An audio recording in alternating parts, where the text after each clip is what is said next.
In my past life, I disguised myself as a man to don armor and fight battles in my brother's stead, while he reaped all the glory and became a renowned general. This life, we were both reborn. I had just been born. My brother, who I remembered as a gentle man as warm as jade, had bribed the midwife. His voice cold as ice. Throw her into the mass grave to feed the wolves.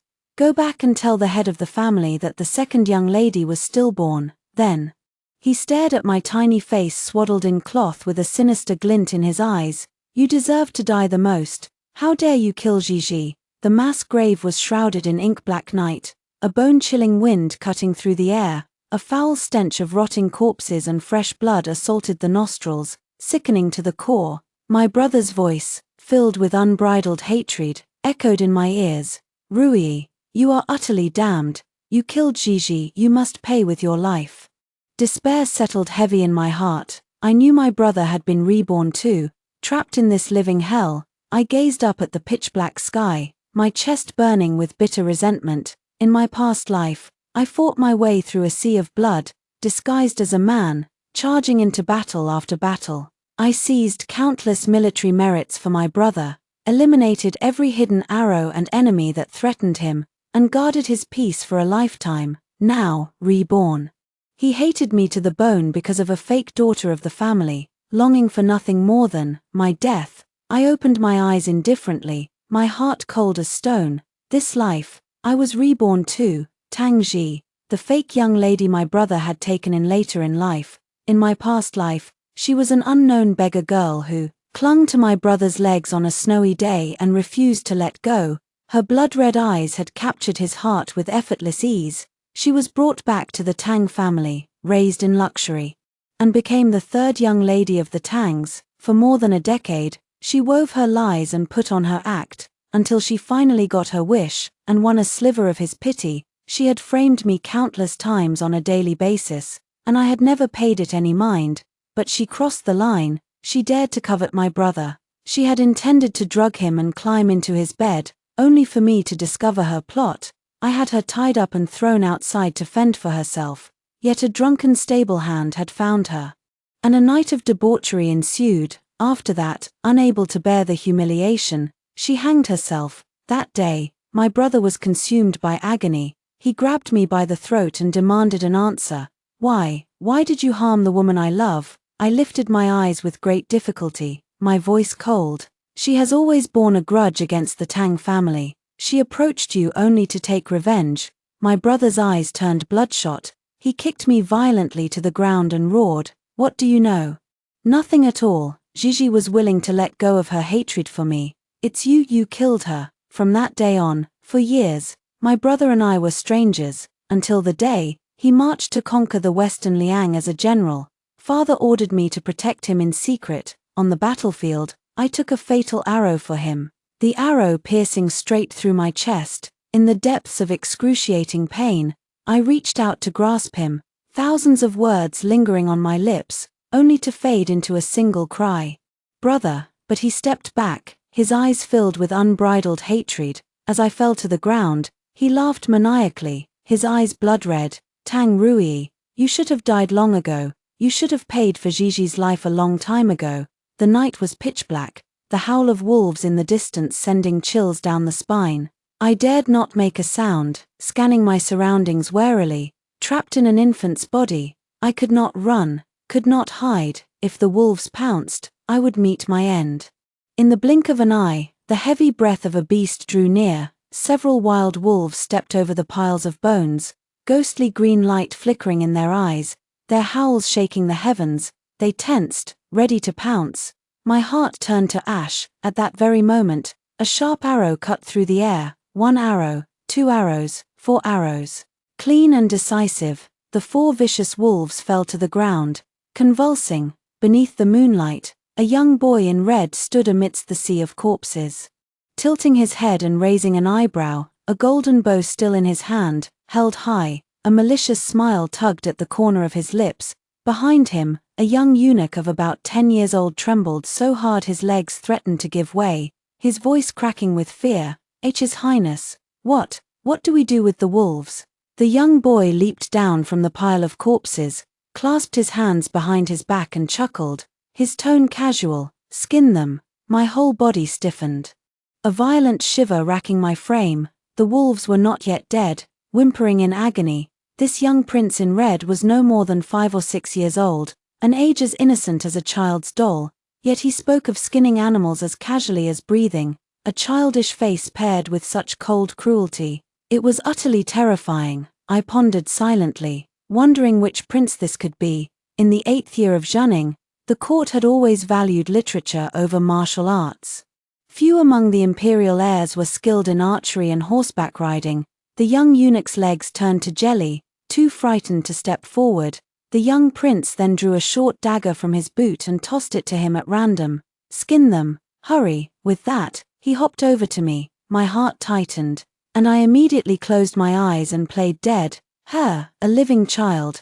Cold fingers tapped my cheek, scaring me into opening my eyes abruptly. I stared straight into a pair of pitch-black, bright eyes, sharp and wild like a young wolf's. Warm. She's alive. He stared at me for a few seconds, then a bright, evil smile curled at his lips. Be my sister, will you? 1 second, 2 seconds, 3 seconds. If you don't answer, I'll skin you with them. Me. As soon as the young prince's words left his mouth, the young eunuch scrambled to my side in a panic, stammering an explanation.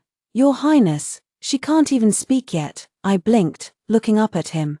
The young prince's lips split into a reckless grin. I know, I'm just teasing her. This little one's got guts. She didn't cry. I like her. The young eunuch wiped the sweat from his brow, muttering to himself, or maybe she's just too young to understand you're threatening her. The young prince's ear twitched, ignoring him. He pointed a finger at the wolf still convulsing on the ground. What's taking so long? The young eunuch's legs buckled at once. He dropped to his knees with a thud and kowtowed frantically. Spare me, Your Highness. I don't know how to skin animals. Please spare me. Oh, the young prince took the dagger back, his tone eerily calm. You're really stupid. Then, watch carefully, learn. He squatted down calmly, his movements clean and precise, and in a few quick strokes, skinned one wolf completely bare. He picked up a freshly skinned wolf pelt from the ground at random, still dripping with blood, and tossed it to the eunuch. Wrap her in this. Take her back to the palace. The young eunuch's hands and feet shook violently, as he wrapped the blood-soaked wolf pelt around me, complaining under his breath, what kind of fate is this? Everyone else gets promoted to the imperial household department, and I end up with this crazy crown prince. Heaven above, just take me now. My eyelid twitched hard. Crown Prince, Xue Xiao, the crown prince of the 8th year of Zhunning, the tyrant Mingji. 12 years later, Xue Xiao had reigned for no more than a month before he was forced to abdicate for his tyranny and cruelty, and finally killed by the Empress Dowager with a single sword strike to the throat, breathing his last on the spot. I had still been in the army at the border when he died. When I returned to the capital, a new emperor had ascended the throne. The Empress Dowager ruled in his stead, and peace reigned over the land. My heart sank straight down. Against all odds, I had survived, only to be unlucky enough to fall into the hands of this future tyrant.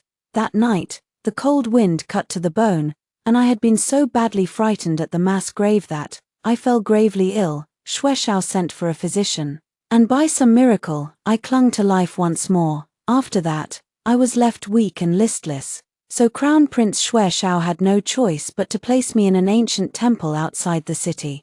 He came to visit me in person every month, bringing medicine and food. He was nothing like the rumors painted him: debauched, violent, and cruel. He took care of me in every detail, even inviting master warriors and scholars to teach me the art of war, literature, and martial arts to strengthen my body. As he combed my hair, he would say, you, in a troubled world, the more you learn, the better you can protect yourself. I practiced diligently, secretly regaining the combat strength I had in my past life. In both lives, I was decisive in killing and fighting, able to slay a top martial artist with a single strike within 10 zhong. Every time he came to see me, he would measure my height, his tone gentle. Little Yua, you've grown taller again. In a little while, you'll be as tall as your brother. 15 years passed. A high monk from the mountain sent a messenger down to deliver a letter. saying I had fully recovered. Xue Xiao sent a reply, "This prince will come to fetch her in person." At 20, Xue Xiao stood tall and straight, his features unparalleled in beauty. Though he had the bearing of a man of noble character and pure heart, he favored wearing bright red from head to toe, a golden fan in his hand, bold and unbridled. The people in the streets all said this crown prince had a surly temper and unfathomable thoughts, and though young, his hands were stained with blood and cruelty. The right faction led by the prime minister once presented him with a horde of beautiful concubines, yet overnight, all the beauties died a violent death, their corpses burned to ashes, and the gates of the mansions of those who had presented them were splattered with black dog's blood, with words written in bright red blood, "Return my life." All those involved dared not leave their homes for a full 7 days before venturing onto the streets again. The crown prince's battle made him famous, striking fear into the hearts of all who heard his name. But to me, Crown Prince Xue Xiao was my savior, my brother, the young eunuch who had trembled so hard all those years ago. Jerome, still followed by his side, when he saw me, he bowed respectfully and said, "Welcome back to the mansion, Princess Yu." Xue Xiao had given me a new name, Xue Yu. My eyes curved into crescent moons. The black prayer beads twined around Xue Xiao's fingers coiled and uncoiled, at the sight of me. He opened his arms and smiled recklessly. "Little Yua, come here." In the carriage on the way back to the capital, Xue Xiao reclined on a soft couch, looking at me, his tone lazy. "Little Yua, after returning to the capital, is there anything you want to do?" I pushed aside the curtain and gazed at the winding mountain road, smiling brightly like an innocent young girl. "Of course there is. I want to eat all the delicious food in the capital with Crown Prince brother, listen to operas, watch dances, ride horses, drink wine." Xue Xiao raised his sleeve and tapped my forehead lightly with one finger. "Such a young thing, and already thinking about drinking wine." I covered my forehead, feigning grievance. "It hurts. Crown Prince brother, you're an adult, yet you still bully a child." Xue Xiao burst into loud laughter. I turned my head, rubbing my fair, tender forehead, while my eyes turned ice cold in an instant. 15 years had passed. The Tang family must have taken in that fake young lady long ago. Counting the days, Tang Ji would make her move at my brother Tang Mu's birthday feast in half a year. This time, the rise and fall of the Tang family would rest entirely on my brother's whim, and I would only watch from the sidelines. The unassuming carriage traveled all the way into the capital, a city still bustling with prosperity and noise, sugar figure peddlers, steamed bun shops, tea stalls by the street, crowds swarmed everywhere. Suddenly, a familiar silver bell-like voice rang out, "Brother Mu, I want this, and that too." It was Tang Ji. I pushed open the carriage window. Tang Ji, dressed in a pink silk skirt, was clinging to Tang Mu's arm and acting coquettishly. Tang Mu wore a black brocade robe, a soft smile on his brows and eyes. Yet a bandage was wrapped around his left arm, injured. Xue Xiao caught sight of my intense gaze and smiled. "Tang Mu, the eldest young master of the Tang family. If you have taken a fancy to him, Crown Prince brother, you're teasing me again." I shook my head, blinking and feigning curiosity. "They look extraordinary in their clothes and bearing. I just wonder how he got that injury." Xue Xiao picked up a grape and bit into it expressionlessly. "The eldest young master of the Tang family fought with Chu Zhenhong, the young master of the escort bureau, for his sister." My eyes lit up, and then, he was utterly defeated. The whole city knows it. I curled my lip, feigning innocence. I thought he was a skilled martial artist, but he's just a pathetic mess. I even wanted to spar with him, yet deep in my heart, I silently mulled over that name. Chu Zhenhong, the young master of Nanfeng Escort Bureau. Their business spread all over Fengju. Even the Prime Minister's mansion gave his father a modicum of face. Tang Mu was truly bold. For Tang Ji, he dared to throw his life away at someone's feet. Of course he was. This was Tang Ji. The woman he had spared no effort to keep, even at the cost of murdering his own sister. Noticing the shift in my expression, Xue Xiao leaned in to ask, "Little Yua, why so interested in the Tang family today?" My heart skipped a beat, my cheeks flushing red in an instant as I pushed him away. "I don't care if he's Tang or Li, my hands are just itchy." I want to find someone to practice with. Crown Prince brother, stop scaring me all the time, okay? Xue Xiao threw his head back and laughed, popping another grape into his mouth. For a spar, I'm available too. How about I be your opponent? I looked up at him and smiled softly. If Crown Prince brother is willing to accompany me, that would be wonderful indeed. My gaze drifted out the window unconsciously, the smile still on my face. And locked eyes with Tang Mu outside the carriage. In that split second, I saw his pupils contract sharply, his eyes filled with horror as they met mine. My expression remained unchanged. I curved my lips into a silent cold smile.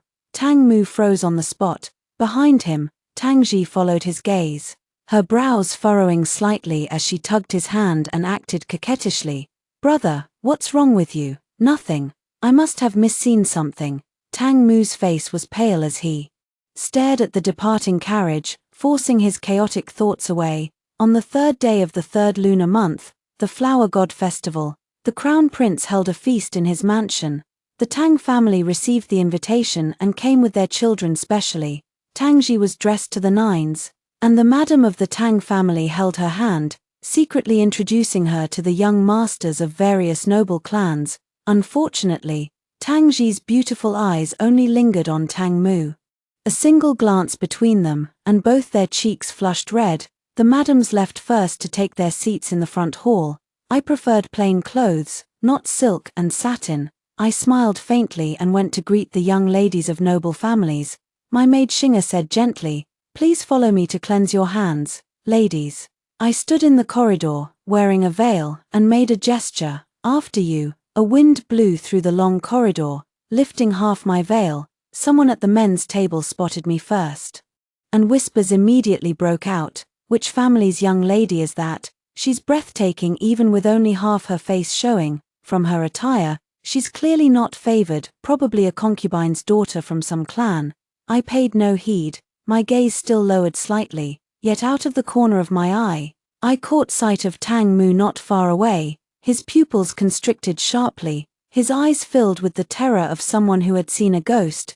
Tang Ji followed his gaze instinctively, a cold glint flashing across her eyes in an instant. The noble young ladies filed forward one by one. When it was Tang Ji's turn to pass by me, her body tilted slightly, her white gauze fluttering, and the next second, a weight pressed down on my shoulder. A sharp tearing sound rang out.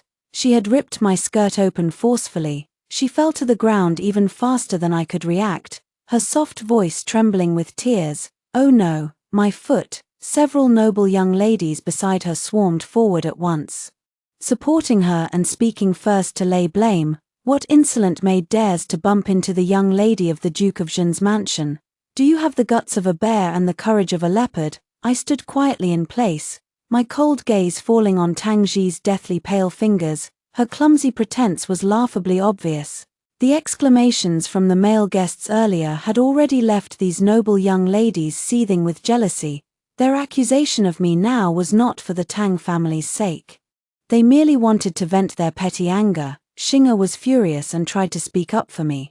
"This young lady is..." I raised my hand to stop her, my voice light. "You step back first." Then I lifted my eyes and smiled. "I'd like to ask, who actually saw me do it? Those who sully my innocence for no reason never live long. It's a rule." Tang Ji's face paled at a visible speed, and she let out another exaggerated cry of pain. She had complained of an ankle ache a moment ago, and now she claimed her entire leg felt broken. Standing at the very front was Wen Shuhua, the young lady of the Marquis's mansion. She had always been arrogant, relying on her family's wealth, and colluded with Tang Ji, their schemes more despicable than one another's. Her expression faltered slightly as she shouted sharply, "You lowly slave, sharp-tongued and insolent. I'll have your tongue cut out right now." Zhichuan, another maid of the Crown Prince's mansion, heard this and hurried over to kneel. "You mustn't, young lady. This is our Crown Prince's, his concubine." When Shuhua cut her off, her eyes cold, "Use your brain when you lie. Who in the world doesn't know our Crown Prince keeps no women by his side? There's never been a woman in the Crown Prince's mansion. Whoever dares to stop me will be dragged out and beaten to death with a stick. Men, cut out her tongue. I'll take full responsibility for whatever happens." I clapped my hands and laughed. Sister, are you really capable of taking that responsibility? Zhichuan, who dared not offend anyone, kowtowed frantically on the ground in fear. When Xu Hua's anger flared up, her palm raised high, ready to slap me as a public demonstration of her power, I did not bother to lift my eyes, only raising my left hand gently. With merely 30% of my strength, I pinned her hand in mid-air, immovable. In the next instant, my right hand moved like the wind. Slapping her cheeks left and right, a string of clear slaps rang out, faster than the beat of a drum. You lowly maid, let go of me, it hurts, it's killing me, you bitch, how dare you, it hurts, ah, it hurts, ancestor, hero, please spare me, she cursed incoherently, her pleas for mercy utterly pathetic. The entire ordeal lasted no more than a moment. I let go, when Xu Hua, as if her soul had been sucked out, collapsed onto the ground. The arrogant young lady of the Marquis's mansion just now had a face as swollen as a pig's head, weeping piteously. A collective gasp escaped the noble young ladies and guests around, their eyes filled with shock. No one had expected that a seemingly delicate maid could beat the young lady of the Wen family like this on the spot. While when Xu Hua was in a daze, I turned to Tang Ji, who was sitting on the ground. Miss of the Duke of Zhen's mansion, this young lady stood up for you. Yet you've distanced yourself from the mess completely. Tang Ji's eyes were filled with tears. What nonsense are you talking about? I spoke coldly. You tripped on purpose, or I tripped you. The two of us know the truth perfectly well. However, I dusted off my sleeves and stepped forward, and the noble young ladies, holding hands, stepped back in fright. Since everyone thinks you got hurt because of me, I can't let myself be wronged for nothing. In the next second, I slammed my foot down hard on Tang Ji's ankle, twisting it with a clever force that made her eyes water from pain. Tang Ji gasped sharply. You, she saw the person behind me and suddenly screamed, "Brother, you have to avenge me. Brother, this maid broke my leg, looking for death." At the sound of her scream, everyone turned to see Tang Mu, his face ashen, striding toward me. He lowered his eyes and stood before me. Don't you think you owe the Tang family an explanation? The noble young ladies whispered among themselves. Tang Mu dotes on his sister the most. This maid is in for a terrible fate today. She's a ruthless one too. I'll say that. I listened to their chatter and smiled. What explanation? At the sight of Tang Mu, Tang Ji's tears fell like broken beads. Her eyes filled with tears as she said weakly, "Brother, Gigi is in so much pain." Tang Mu squatted down in distress to comfort her. "I've already sent for the imperial physician." He stood up again, his expression cold and sinister. "I don't care who you are, hurting Gigi means death. Speak. Why did you intentionally cripple Gigi?" The noble young ladies trembled again. It seems the rumors are true. Tang Mu goes crazy whenever something happens to Tang Ji. This is the crown prince's feast, and he dares to spill blood here for Tang Ji. This is a great disrespect. Tang Mu sneered. "Apologize, and I'll spare your life. Choose for yourself, keep an arm, or a leg." Tang Mu still thought, just like in my past life, I would let him misunderstand and hurt me, never resisting at all. My hand hidden beneath my sleeve clenched and unclenched. Then I smiled. The one who should apologize is Miss Tang. She tore my skirt on purpose, so she must compensate me. I stepped on her foot, and we're even, but she's the one who slandered me, making people wrong me for no reason. Tell me, doesn't she owe me an apology? Calculating the time, Crown Prince brother should be here any moment now. Stubborn to the end, Tang Mu flew into a rage and raised his hand. Several noble young ladies on good terms with the Tang family stepped forward and restrained me by force. Then prepare to die. Tang Mu sent for a long sword, immediately after. When Xu Hua regained her senses, walked up to me with her swollen face, and tore off my veil, she froze for a moment, then raised her hand and slapped me hard across the face. Such a seductive vixen. Men, cut out her tongue first, then disfigure her face. A sudden wind blew at the garden gate, scattering the buzz of discussion in the courtyard. "Mother, is this Yua?" Xue Shao's steps faltered, his eyes darkening sharply. He had just gone to fetch the Empress, and looked up to see this farce. At the end of the corridor, I was held captive by two people. my cheek red and swollen. Xue Xiao's face turned livid. He strode down the corridor, not yet having a chance to speak, when someone dared to court death. When Xu Hua straightened her neck, smiled lightly, and curtsied, "Crown Prince Highness, this lowly maid pretended to be your concubine, so I taught her a small lesson.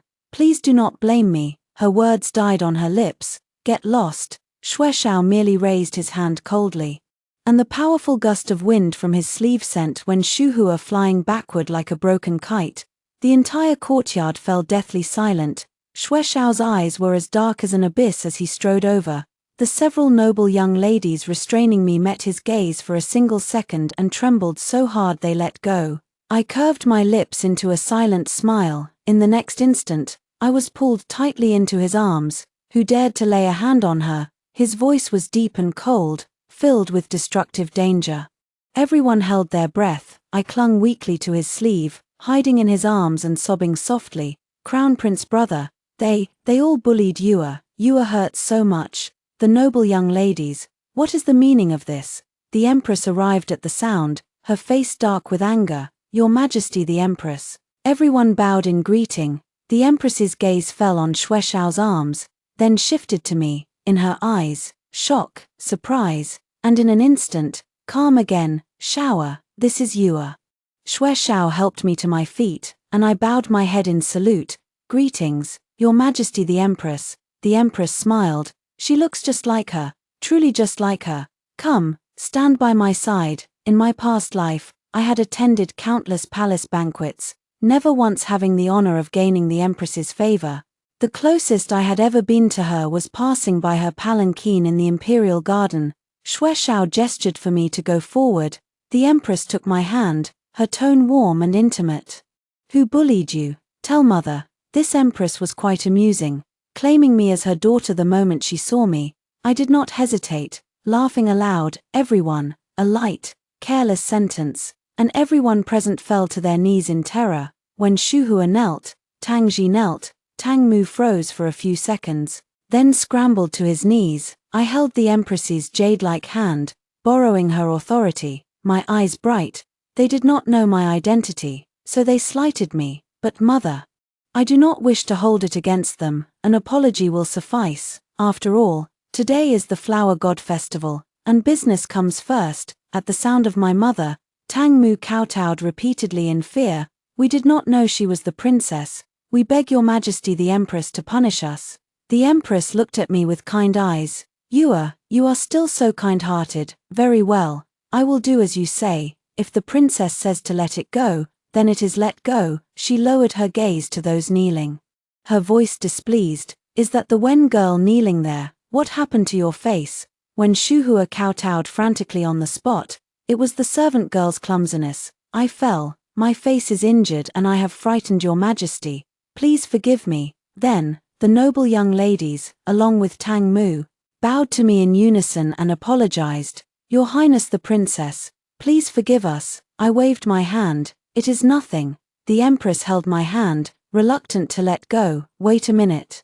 My sister says to let you off, but I have not agreed." Zhichuan stood respectfully behind Xue Xiao, silent. Surely, she had told him the whole story. Xue Xiao tore his gaze away from me, slowly lifted his eyes, and pointed at Wen Shuhua. "Earlier, was it you who shouted about cutting out Yua's tongue?" Wen Shuhua stumbled back in fear, her calves trembling violently. She opened her mouth to defend herself. In the next instant, no one saw his movement clearly. Only Xue Xiao's fingertips touching 2 points on the side of her neck. When Shuhua's throat tightened, and half her tongue lolled out uncontrollably, a cold glint of the short dagger flashed, swift and clean as cutting a flower petal, a crisp sound as the tongue fell. Blood splattered her skirt. Silence, deathly silence. When Shuhua's tongue was cut off, only I in the entire courtyard saw it clearly. In that brief moment, Xue Xiao's figure moved like a ghost. In the eyes of everyone else, only blood and terror remained. He calmly wiped his fingertips with a white handkerchief, dragged her down, sent her back to the Marquis's mansion. After speaking, as if suddenly remembering something, he swept his gaze across the crowd. Anyone else? Tang Ji. Tang Ji was already scared out of her wits. her forehead bright red from kowtowing on the ground. Tang Mu threw himself in front of her, barely keeping his wits about him. "Your Highness the Crown Prince, I beg to take my sister's punishment in her stead." I shot Xueshao a look. The Empress had never approved of the Crown Prince's tyranny and killings. He should not displease her in public for my sake. Xueshao said coldly, "I somewhat admire your love for your sister. I will spare you this once." When the Empress looked at Xueshao, her face was terrifyingly dark. The atmosphere of the entire feast plummeted to freezing point. After that day, the young lady of the Wen family was carried back to her mansion, her voice forever lost. The young lady of the Tang family was forced to return home, daring not show her face in public ever again. As for Tang Mu, he drank alone at the feast, as miserable as a stray dog. Those snobbish dandies snickered at each other. Offended the Crown Prince, insulted the princess. Master Tang won't live long. In my past life, I had taken Tang Mu's name, won the title of general for him, fought battles in his stead. Now, he was willing to stay in the mansion, protecting Tang Ji for a lifetime of peace. The Tang family had declined in his generation. Tang Mu, with no merits or fame to his name, was in the eyes of others nothing more than a dandy hiding behind the old Duke of Zhen's reputation. The feast dispersed. After applying medicine to my wounds, I carried a jar of strong wine and drank alone in the pavilion. The spicy liquid burned my throat, sending a restlessness through my whole body. The brothers who had fought with me through life and death back then, though not blood relatives, they were the kind of people I could truly trust with my back. Now, in the capital, there was no one I could trust anymore. I should have known better. In this world, no one is kind to you for no reason. Xueshao had saved me only because I had eyes similar to his sisters, Princess Xueyu, daughter of the noble consort. She had been born on the same day, month, and year as Xueshao, yet drowned at the age of 4. This had been a royal secret. That day, Xueyu had fallen into the water trying to save Xueshao. Shortly after, the noble consort had hanged herself too. The noble consort and the Empress were sisters. The Song family had 2 beautiful daughters, both favored by the emperor. The bond between the noble consort and the Empress had been deep. Xueshao had always known he was guilty of a great mistake, until, 15 years ago, when he found me in the mass grave. "Yua, did I scare you today?" The night wind stirred the candle flames. He stood in the corridor with a wine pot in his hand, a faint, unnoticeable timidity in his brows and eyes. "Are you all right?" "I'm fine, Crown Prince brother." I smiled naturally, but my fingertips trembled slightly in my sleeve. Perhaps the reason he had saved me was nothing more than the Empress's overwhelming longing for her late sister's child. Xueshao held out his hand to me. I stepped back half a step instinctively. "Yua." He froze, a flash of hurt in his eyes for a moment. After a while, he whispered, "Do you blame me for keeping something from you?" A soft sigh drifted into the night. "When I saved you, it was not because you looked like my sister, nor was it to please mother. It was because in those eyes of yours, I saw a desperate will to live. Perhaps it was my illusion. You had just been born, what could you possibly understand about longing? But all these years, I have truly cared for you. You have been weak since childhood, several times on the brink of death from illness. I could only invite the ghost physician to heal you. He is skilled in curing diseases with poison. Even I could barely bear the bone-eating pain. Your will to survive far exceeded my imagination." Beneath the moonlight, his brows and eyes were soft and deep. "You were so small, so very small, yet you never cried or fussed during the treatments. I fell silent. In my past life, the poison that seared my bones and blood in the nights, the deathly calamities I gritted my teeth through, the scars all over my body, I had survived them all. Scraping the poison from the bones, fighting poison with poison, none of it had ever been the most painful. It was all in the past, the clearest memory in my mind. Was Xueshao's anxiety and helplessness as he sat by my bed during those fevers in my childhood?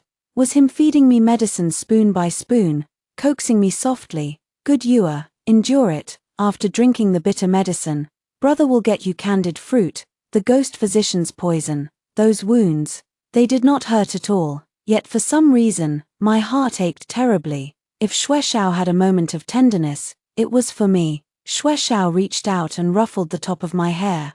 This is the first time I have seen a woman with such great fortitude. I am also curious what this stubborn little sick cat will grow up to be. My throat tightened, and I could not utter a single word of estrangement anymore. He lowered his hand, his voice gentle. I said I would protect you for a lifetime. Now that you have grown up safe and sound, I am very happy. The night was silent, my eyes reddened, and I spoke softly. I am very happy too, Crown Prince brother. The person I met in the mass grave that day, it was you. A month later, it was Tang Mu's birthday. The Tang family held a feast at their mansion in his honor, inviting the Crown Prince to join in the celebration. Xue Xiao knew I loved lively occasions, so he took me with him to the feast. That day, Tang Mu was in high spirits. For the Crown Prince's sake, the young masters of the various clans treated him with respect. As the wine flowed, Tang Mu slurred that his head was dizzy. Next time I will drink with you again, Brother Li. Tang Mu was led back to his room by his servants. Before long, a woman's scream rang out from the room. Xue Xiao and I exchanged a glance, lifting our skirts and hurrying over. Just like in my past life, Tang Ji had drugged his wine. Everyone gathered at the door. I pulled Xue Xiao forward to peek inside. Tang Ji was trembling all over, wrapped in a quilt, a large expanse of her fragrant shoulder visible. Tang Mu knelt on the ground. His upper body completely bare, he had just been doused with a bucket of cold water, shaking violently from head to toe. Xue Xiao immediately covered my eyes. I pried his hand away desperately. He blocked my view firmly again. Xue Xiao wrapped an arm around my waist from behind, bent down, and chuckled softly in my ear. Little Yua, do not look at what you ought not. My scalp tingled, my whole body stiffening, daring not move an inch. Madame Tang shouted sharply, what a disgrace. What an utter disgrace. Xue Xiao twirled his golden fan and laughed. Madam of the Duke of Zhen's mansion, what is the meaning of this, brother and sister? This, your highness. Madame Tang's hair stood on end in an instant. Falling to her knees in panic, your highness, please see clearly. Tang Ji is not my son's blood sister, she is an orphan girl my son picked up and brought home. Tang Ji wrapped herself in the quilt, kowtowing on the bed. Your highness, Brother Mu and I love each other sincerely. I am willing to marry Brother Mu as his wife. Tang Mu also kowtowed repeatedly. Please grant us your blessing, your highness. I am willing to marry Gigi. Xue Xiao stroked his chin, deep in thought. He held me in his arms, and I pinched the back of his hand secretly. Xue Xiao nodded at once. It is settled. Tang Mu and Tang Ji are a perfect match. They shall be married on a chosen date. Leaving the Tang mansion, we boarded the carriage back to the palace. Xue Xiao lay on the soft couch and laughed. The little cat I picked up has grown up, and now she knows how to hurt people. I pouted, unconvinced. It was I who had leaked the news that the Crown Prince would be visiting the Tang mansion. It was I who had found a way to call those young masters over for the confrontation. The Tang family could never hide this matter. I had fanned the flames, intentionally pushing for this outcome. Can you tell brother why you did this? I rested my chin in my hand, kneeling in front of the couch, picking up a candied fruit and popping it into my mouth.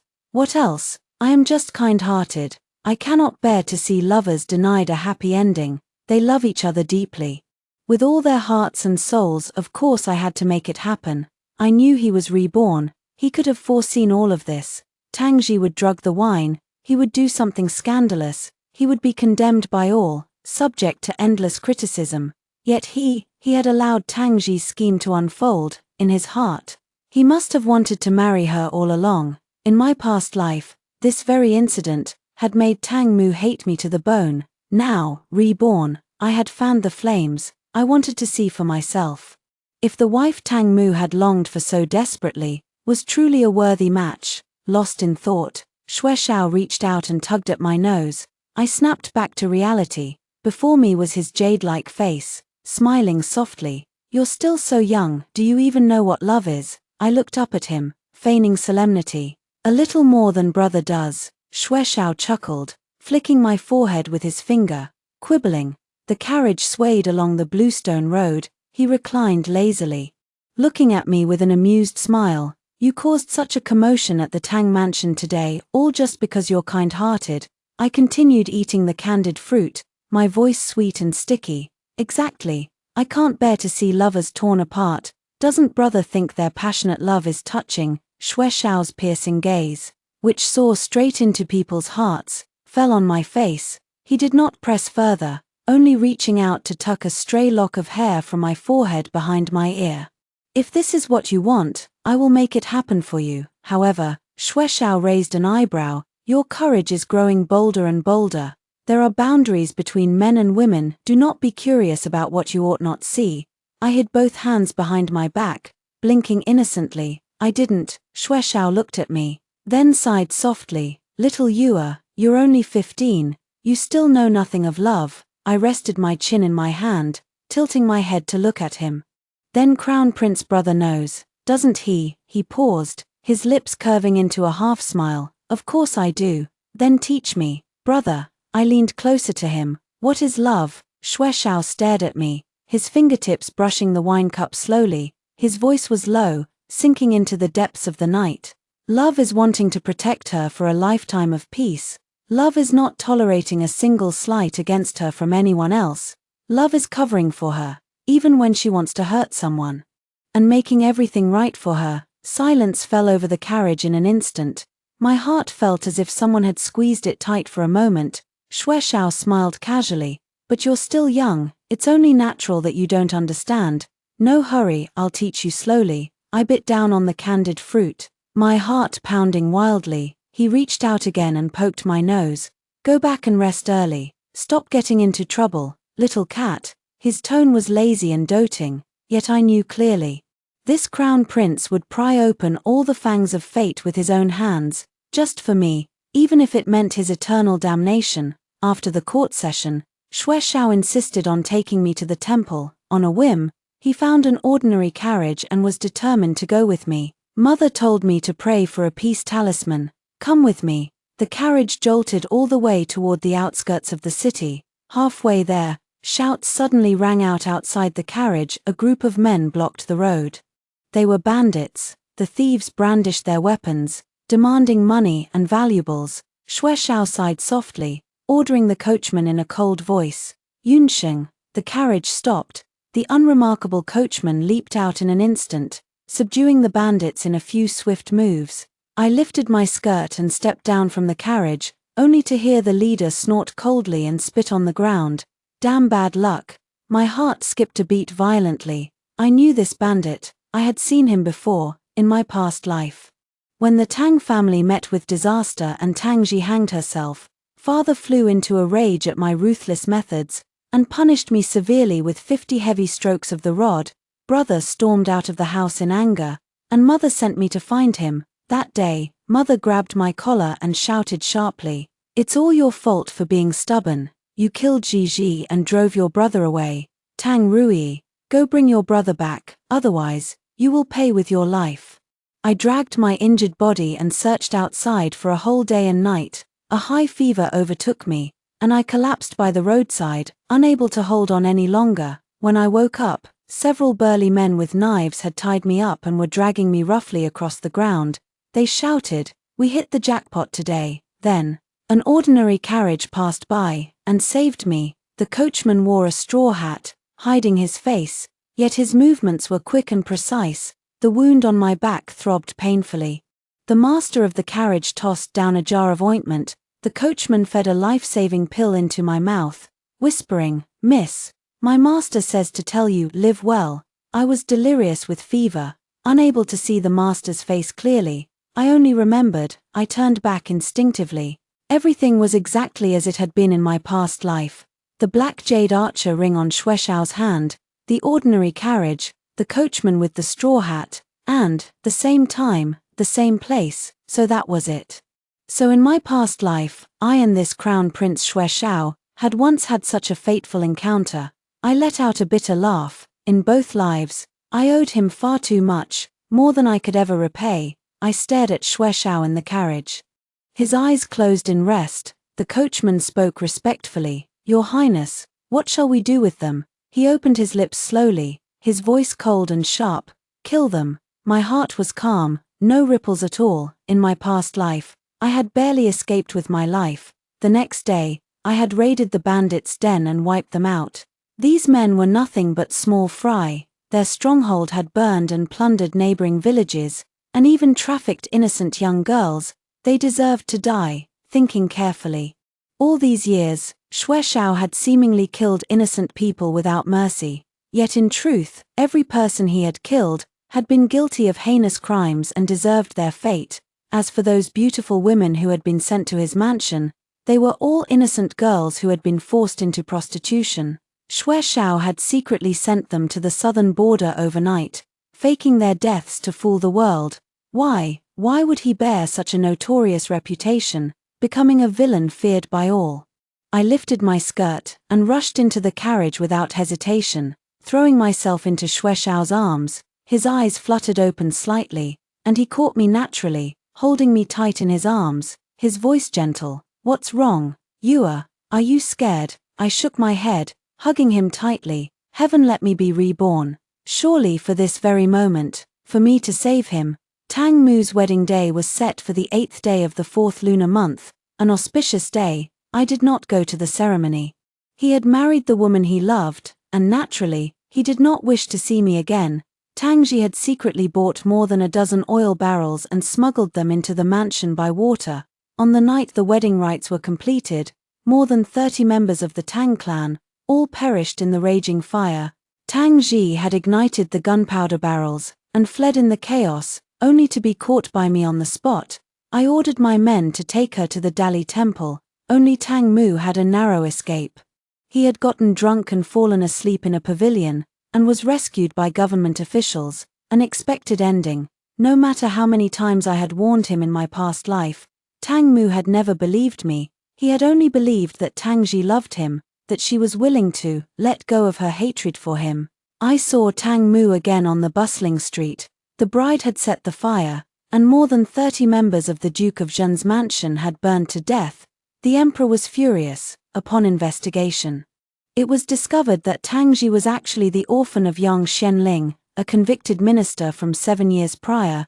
The case of the Yang family's downfall had been personally tried by my father. By the emperor's order, she had hated the Tang family to the bone, hiding her identity for many years. For no other reason than to repay blood with blood, Tang Ji was sentenced to be beheaded in the autumn. Tang Mu was a broken man, stumbling down the street like a walking corpse. I drove the carriage and blocked his way. He looked up blankly, murmuring to himself, "I was wrong, Rui.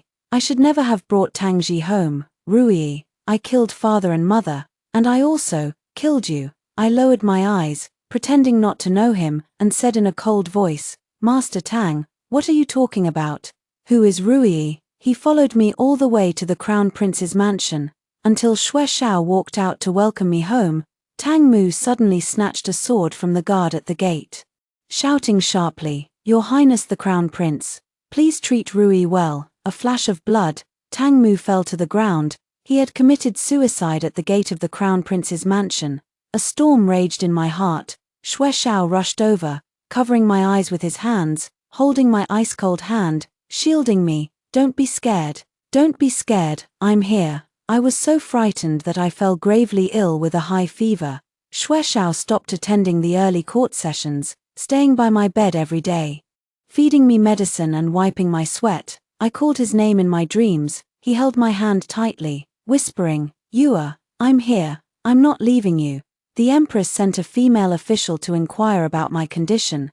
Xue Xiao flew into a rage, smashing a screen to pieces, and shouted sharply, "Go tell your mistress. I have no idea why Tang Mu killed himself at my gate. If the Dali temple wants to hold someone accountable, let them. Say I killed him. I have killed countless people. What's one more?" I clutched his hand tightly, tears streaming down my face in my sleep. The female official said expressionlessly, "Your Highness, Her Majesty summons you to the palace." Xue Xiao turned to the female official, his voice like thunder, "Get lost." When I woke up, Xue Xiao was leaning over my bed, his eyes filled with overwhelming joy. "You're awake." I had been unconscious for 7 days and 7 nights. Xue Xiao had tried every means possible to pull me back from the brink of the nightmare the ghost physician had spoken of. The ghost physician said, "You were so close, so close." He pulled me into his arms, sobbing uncontrollably. I thought I would never see you again. I nestled in his arms, my voice soft. Xue Xiao, do you know who I really am? I know, he said firmly, the second young lady of the Tang family, who was said to be stillborn. I have known all along, you are. No matter who you are, I will never let you leave me. I closed my eyes, choking up. Okay, the crown prince refused to leave the mansion or attend court for a woman. All the officials submitted memorials impeaching him. The emperor was frantic with worry. In the early court session, the emperor spat out a mouthful of black blood and collapsed in the palace hall. The empress hurried to attend to him. That night, the emperor passed away. To stabilize the court, the crown prince ascended the throne as emperor at once. With the imperial title in his hand, the winds and clouds of the world shifted in an instant. Everything was far too smooth. On the day of the ascension ceremony, I disguised myself as a man and followed closely behind Xue Xiao. As the crown was about to be placed on his head, the Empress Dowager snatched it away, her eyes wild with madness. I have an imperial edict. The late emperor named my son Xue Liang as his heir. Ministers of the Empress Dowager's faction immediately raised a commotion. All the officials demanded that Xue Xiao abdicate the throne. Xue Liang was only 8 years old now. Xue Xiao looked at his mother, his face filled with confusion. Why? The Empress Dowager pointed at him, shouting sharply, "You are unworthy. I only want you dead." She pulled a pearl hairpin from her hair and raised her hand, stabbing it straight at Xue Xiao's chest. In the blink of an eye, I darted to Xue Xiao's side. Snatching the hairpin from her hand, and kicking the Empress Dowager to the ground with one foot, an uproar erupted in the palace. The Empress Dowager waved her hand, and the imperial guards swarmed in. She shouted coldly, "Seize them." My eyes turned cold, and the wrist crossbow hidden in my sleeve flashed. One step, one strike, slitting throats, felling enemies, moving with quick, agile steps. Countless assailants fell behind me. I leaped back to Xue Xiao's side in an instant, my eyes cold as ice. "Who dares to hurt him? You're asking for death." An uproar erupted in the hall, the ministers staring in stunned silence. No one had expected that by Xue Xiao's side lay a peerless martial artist, one who could take on 100 men alone. Xue Xiao wiped the tears from his eyes. Drawing a long sword from the ground, the tip of the sword pointed straight at the Empress Dowager, his voice cold and resolute. "Mother, I have obeyed you in all things, only out of respect for you as my mother. Why must you seek to kill me?" The Empress Dowager's face paled in an instant, a sob catching in her throat. I slowly removed my veiled hat, my long hair cascading down like a waterfall. My gaze swept over the Empress Dowager. "Because she is not your real mother, Xue Xiao. You are the son of the late noble consort. Back then, your father loved your mother deeply, yet he had no choice but to make the legitimate daughter his empress. To secure your position as crown prince, he swapped you with Xue Yu." My words fell heavy and clear, each syllable sharp as a pearl. "Xue Yu was the Empress Dowager's real daughter. She died because of you. That is why the Empress Dowager hates you to the bone." Xue Xiao stepped back, his eyes filled with despair and shock. I pointed directly at the Empress Dowager, continuing to reveal the earth-shattering secret. It was her. It was the Empress Dowager who poisoned the late emperor with a slow-acting toxin and killed him. Madness blazed in the Empress Dowager's eyes, her voice shrill and piercing. "What do you know? I was trapped in the harem for him, enduring countless concubines by his side, yet his heart was entirely with my sister. What makes me inferior to that bastard? A concubine's daughter born to a lowly maid, yet she dared to call herself my sister." Her face contorted, all reason lost to her. "Xue Xiao, he went to great lengths to let you inherit the throne, choosing to die rather than issue a new edict. Even though you have committed all manner of evils, killed countless people, he still raised you to the highest position. Why? Why?" I stood in front of Xue Xiao, my voice cold and stern. "Xue Xiao has never committed any evil deeds. Every person he killed deserved their fate." A flicker of emotion crossed Xue Xiao's eyes. I continued, "You merely took advantage of Xue Xiao's affection for you. He is a master of strategy, planning every step carefully. Do you think he did not know you would try to harm him today? He was only gambling. Gambling that the mother who raised him still cared for him a little. that she would not truly raise a hand against him. In my past life, he had been consumed by despair. Though his martial arts were unparalleled, he had let the Empress Dowager strike him down without resistance. I turned to look at Xue Xiao, my tone firm. After more than 10 years of mother and son bond, you have done enough. Xue Yu's death was not your fault. Xue Xiao, pull yourself together. Xue Xiao's expression steadied. He stepped forward slowly, walking step by step to the Empress Dowager, and ordered in a cold voice, "Guards, send the Empress Dowager to the Imperial Mausoleum. She shall never leave for the rest of her life." In the end, Xue Xiao voluntarily abdicated the throne, passing it to Xue Liang. The auxiliary ministers and the Prince Regent were all Xue Xiao's close confidants, tasked with assisting the new emperor. From then on, the court was in perfect order, and peace reigned over the land. He took me to travel the 4 corners of the world, turning his back on the affairs of the court, cherishing only our little world of 2. We wandered through famous mountains and great rivers, witnessed peach blossoms blooming over endless hills and snow falling on ancient temples, saw the water towns of the Jiangnan and the faint glow of lanterns in the night. Years later, on a quiet night, the moonlight flowing like water, he held my hand gently and asked in a low voice, "How could you foresee so many things? Your martial prowess back then was not that of a teenage girl." I smiled, leaning into his arms, my eyes soft and tender. "Perhaps it was the fate of our past life that brought us together again in this one. You saved me in the last life. In this life, heaven sent me to protect you and to let me live without regret." His warm hand stroked my hair gently, and he lowered his head to kiss my lips. "Then you can never escape from me in this life." I chuckled, my heart filled with peace.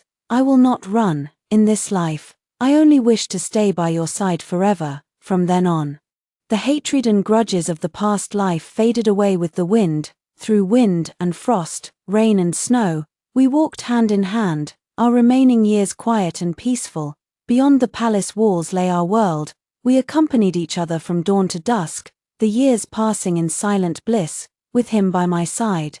I held the whole world in my heart.